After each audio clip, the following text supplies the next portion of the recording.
Preventiva. Vamos à análise aqui nos estúdios da SIC Notícias com a psicóloga forense e vice-presidente da Ordem dos Psicólogos, Renata Benavente. Muito boa tarde, bem-vinda. Bom, com a informação que tem surgido nas últimas 48 horas, que características é que, na sua opinião, definem este jovem? Muito boa tarde. Bom, com estas informações que temos é difícil definirmos as características específicas do jovem. Aliás, tem havido aqui alguns comentários baseados em indicadores que são indicadores que não estão contextualizados, não é? Nós, para percebermos o perfil deste jovem, as suas características de personalidade, eventual perturbação psicopatológica, precisamos de compreender muito daquilo que tem sido o seu percurso de vida, a sua história de desenvolvimento, a sua situação atual, e isso requer tempo.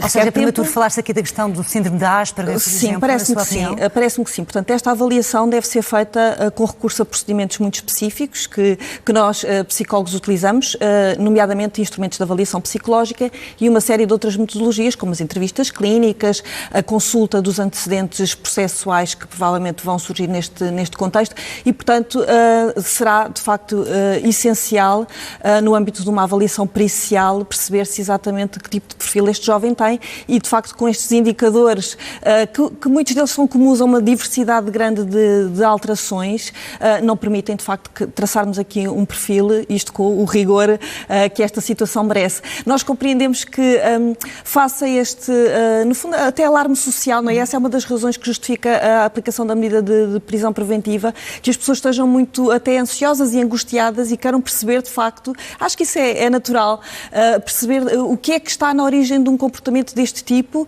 que poderia ter tido um desfecho trágico, não é? Se não tivesse havido intervenção das autoridades e bem, não é? Que impediram, de facto, a concretização dos planos deste jovem. E, portanto, é natural que as pessoas estejam muito curiosas, muito ansiosas, muito angustiadas e queiram compreender. Tempo, não é? Para uma análise mais cuidada e uma perícia em relação ao comportamento. Até porque temos aqui um outro perigo, que é estarmos aqui a vincular as questões da doença mental à violência e ao planeamento de atos violentos e isso não tem que ser necessário. Exatamente. Doença mental não é sinónimo de violência. Exatamente. E, portanto, estarmos a fazer esta associação de uma forma pouco rigorosa pode aumentar, de facto, e aumenta com certeza o estigma associado às questões da doença mental e isso não é benéfico para ninguém. Porque nós doentes nem para a sociedade. Claro, com certeza. E quando fala da questão, por exemplo, do síndrome de Asperger, que tem sido muito, muito falado, é ou não verdade que a maior parte das pessoas que sofrem deste síndrome são, grande parte das vezes, mais vítimas do que propriamente pessoas violentas? Sim, essa é uma realidade que é conhecida. Portanto, as pessoas que sofrem dessa perturbação, que é uma das perturbações que se enquadra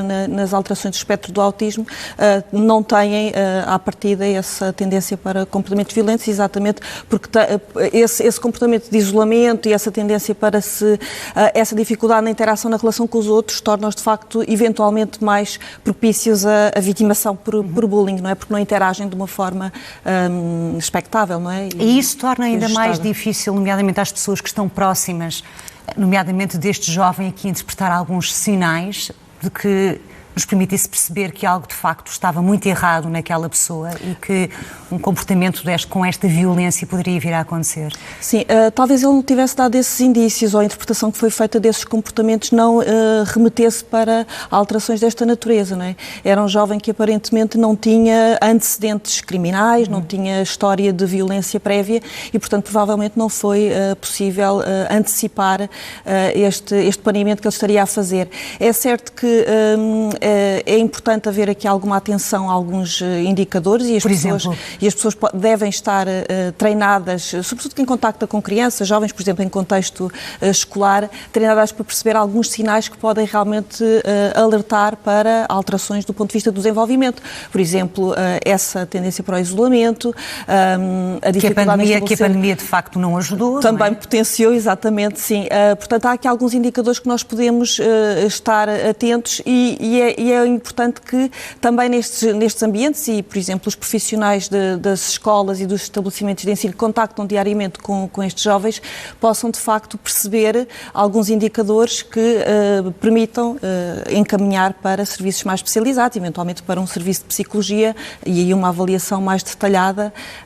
Isso é recomendado, não é? E quando se fala em avaliação é também importante perceber qual é o nível de consciência que a pessoa tem, porque mesmo que haja uma doença mental, pode ter consciência dos seus atos. Sim, sim.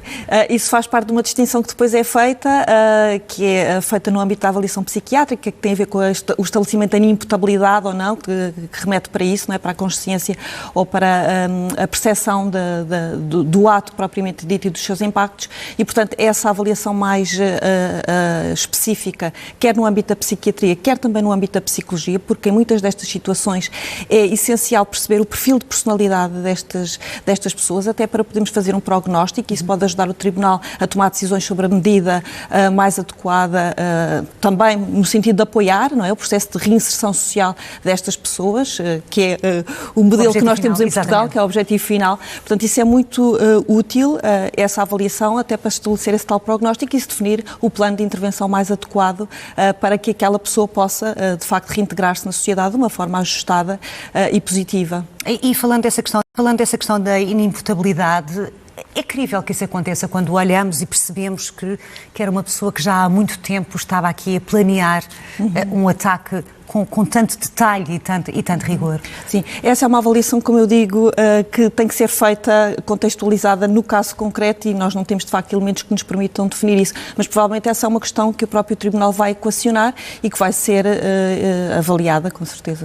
E, na tua opinião, essa perícia terá que ser absolutamente fundamental à medida que a investigação vai avançando? Ou seja, o essencial é perceber as motivações. E se este era um jovem que agia sozinho, por sua conta própria, ou se teria algum tipo de contactos e ramificações com grupos extremistas, por exemplo? Sim, na minha perspectiva é essencial esta avaliação pericial, quer no âmbito da psicologia, quer também da psiquiatria, para se perceber exatamente esse contexto, as motivações, as vulnerabilidades que este jovem poderia ter e que levaram a este planeamento e, naturalmente, depois perceber que competências ele terá e que tipo de apoio necessitará para voltar a reintegrar-se na sociedade. E deixamos os especialistas, de facto, fazer o seu trabalho. Renata Benavente, muito obrigada por ter estado connosco aqui na SIC Notícias. Boa tarde.